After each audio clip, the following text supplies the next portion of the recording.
I don't want you to get your ex back if it's bad for you. Hey, I'm Coach Benny, and I help people get their exes back. And watch this video for some advice. There are some cases where you really shouldn't go after your ex. And probably the first one is when your ex is actually a diagnosed narcissist. Everybody wants to call their ex a narcissist.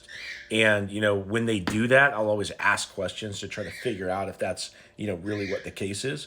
But if your ex is a diagnosed narcissist, for example, somebody that, really just can only focus on themselves and wants to use you, that's like asking me, hey, Coach Benny, what's the most optimal way to shoot myself in the foot? Should I do it from this angle or should I do it from this angle? Another time would be when your ex has told you in no uncertain terms to leave them alone and you're still trying to figure out ways to get in contact with them despite being blocked, okay? If you're doing something that borderlines on harassing behavior, for example, it's not healthy for you to tunnel vision on some particular result, okay? You need to go out there and determine, who's next. You need to get independently happy, right? And proceed with your life. Because anytime that you go after one particular person, you're not setting yourself up for success. Even when you're going after your ex, a lot of times dating other people is the right move. If your ex has been in a committed relationship with somebody else longer than the honeymoon phase, which is typically about 6 months, it really doesn't make sense to sit around waiting for them. You should be doing other things. Would it be nice if they do break up? And could you have a chance again later once they break up? Yeah, you could. And you probably should learn how to handle that situation. And talking to me, for example, would be good for that. But you can't sit around waiting for it, okay? It can't be your plan A.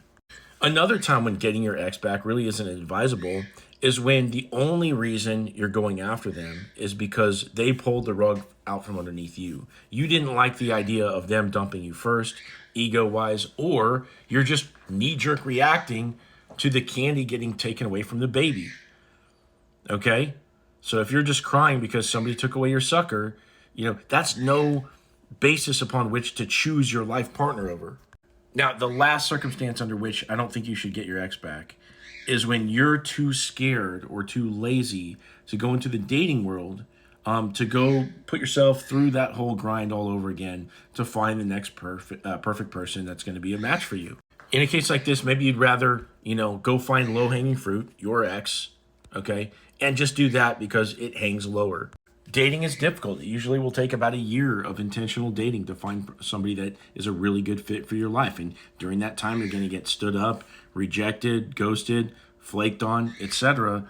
And yes, it can be really difficult, but you can actually pick somebody that's a really good fit for your life if you're willing to put yourself through all this. So don't just go back to your ex simply because you don't want to put yourself through all that. You're better off being single in that case. But if you don't meet any of these reasons, probably you should go back after your ex.